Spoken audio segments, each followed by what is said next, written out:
Louvado seja nosso Senhor Jesus Cristo, para sempre Ele seja louvado. Paz e unção a todos, eu me chamo Olívia Marta, sou a cofundadora da Comunidade Católica Apacentai, moro em Juiz de Fora, Minas Gerais, faço parte da paróquia Nossa Senhora do Líbano, no bairro Grajaú.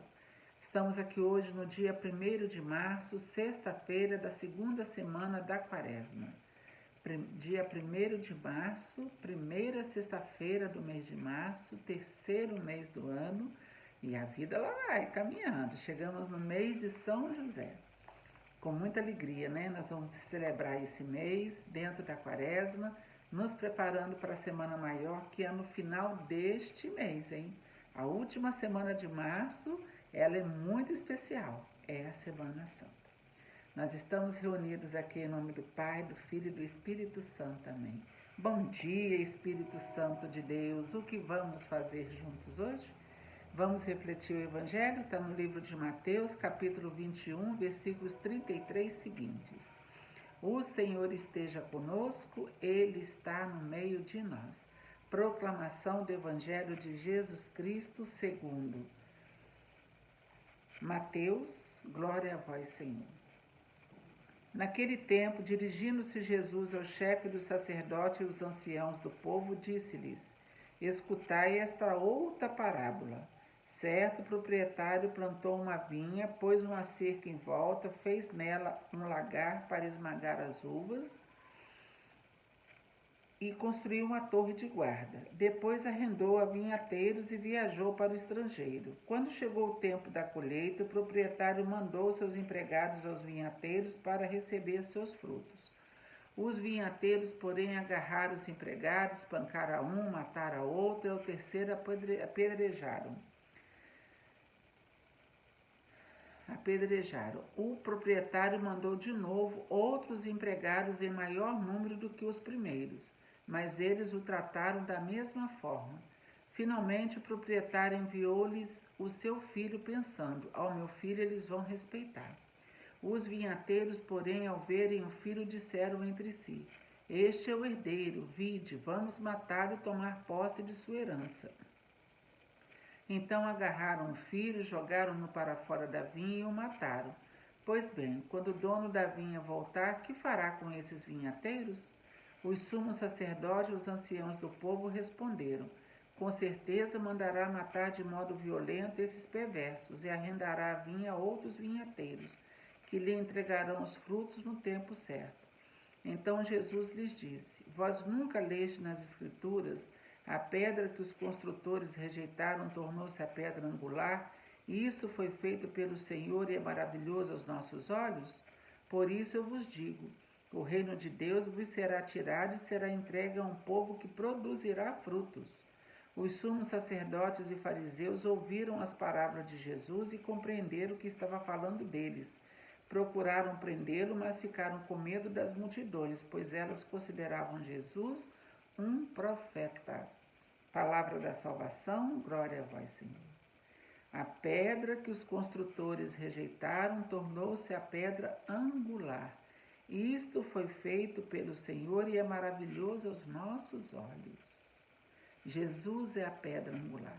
Ele foi rejeitado, mas ele foi o alicerce para que a nossa igreja estivesse de pé até hoje. A pedra fundamental da nossa igreja é Jesus Cristo.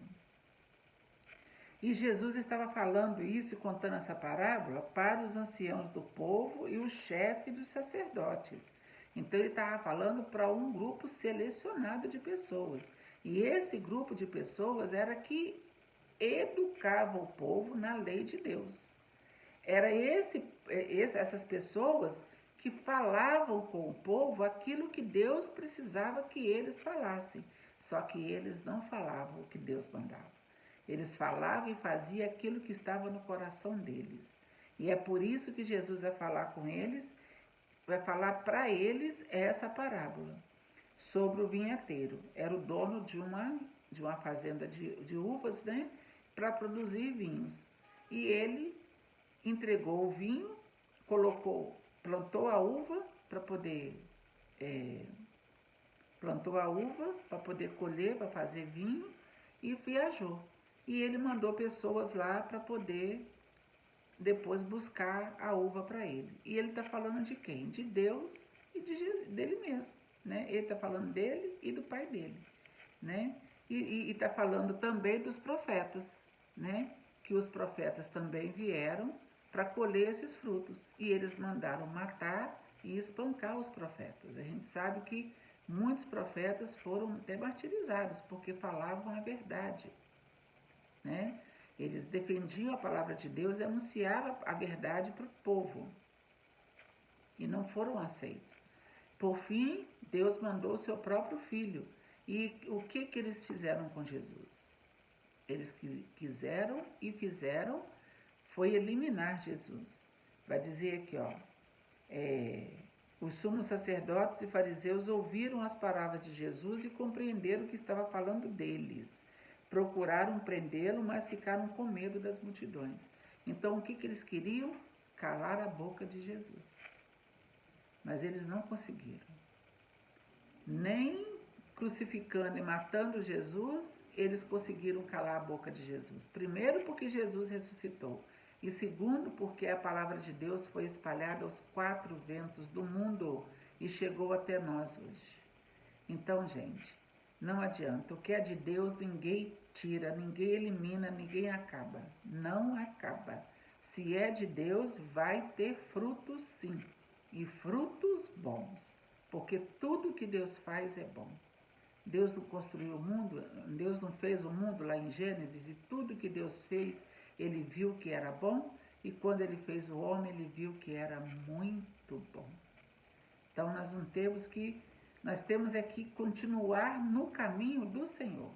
Nós não podemos ser como esses empregados que espancaram um, mataram o outro e o terceiro apedrejaram. Nós temos que ser acolher a palavra de Deus e espalhar a palavra de Deus, a boa nova, o evangelho do Senhor. Deixa o resto com Deus. A nossa obrigação é sermos servos dele, preparar o caminho do Senhor, porque Jesus está voltando.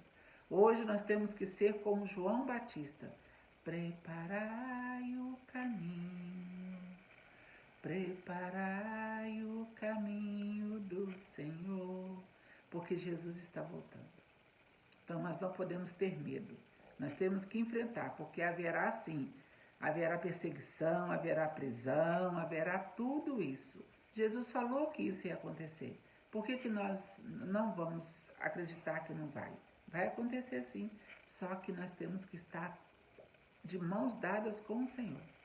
De alguma forma nós vamos ser, como que se diz, humilhados, martirizados. Pode não ser com a vida e com o sangue, mas pode ser pela família, pode ser pela humilhação, pode ser o trabalho, uma empresa. Você trabalha e o seu patrão não quer que você fale de Deus lá dentro? Pode ser, você pode ser demitido porque você é cristão. Isso pode acontecer. Então nós temos que estar firmes, porque Deus não vai nos desamparar, não vai. E essas pessoas que deviam escutar isso com o coração aberto foram as que mais fecharam o coração. E nós não podemos ser como esses anciãos, que significa idoso. E eles iam passando a história de pai para filho, desde a época, se você for ver aqui a primeira leitura, ó, José do Egito. Quando os irmãos de José ficaram com ciúme dele e venderam ele como escravo para os egípcios. E aí nós conhecemos a história de José do Egito, né? Olha quanta coisa boa Deus fez, porque esse menino foi para o Egito e foi fiel a Deus. Quanta coisa boa Deus fez. Até que o povo se corrompeu. Mas até lá eles cresceram muito, né? Os egípcios não estavam gostando de ver aquilo, né? Aqueles homens lá, os faraós, enfim. Mas José foi fiel a Deus, ele foi fiel. Que nós possamos hoje nos espelhar também na história de José, na história dos profetas e sermos fiéis a ele também. Amém? Hoje, primeira sexta-feira do mês de março, dia dedicado ao Sagrado Coração de Jesus. Se você tiver condições, procure a Santa Missa, vai rezar, vai render graças ao Sagrado Coração de Jesus. Amanhã, sábado, Imaculado Coração de Maria. Na nossa igreja aqui da Matriz, nós teremos missa às 19 horas e amanhã, sábado, teremos adoração às 15 horas e domingo as nossas missas dominicais. Não deixe de participar, não deixe de buscar, não deixe de rezar, não deixe de fazer a sua parte. Nós estamos na Quaresma, tempo de conversão. Amém? Nós estivemos aqui reunidos e vamos permanecer unidos. E eu já desejo que você possa ter um fim de semana maravilhoso na presença do Senhor. Em nome do Pai, do Filho e do Espírito Santo. Amém.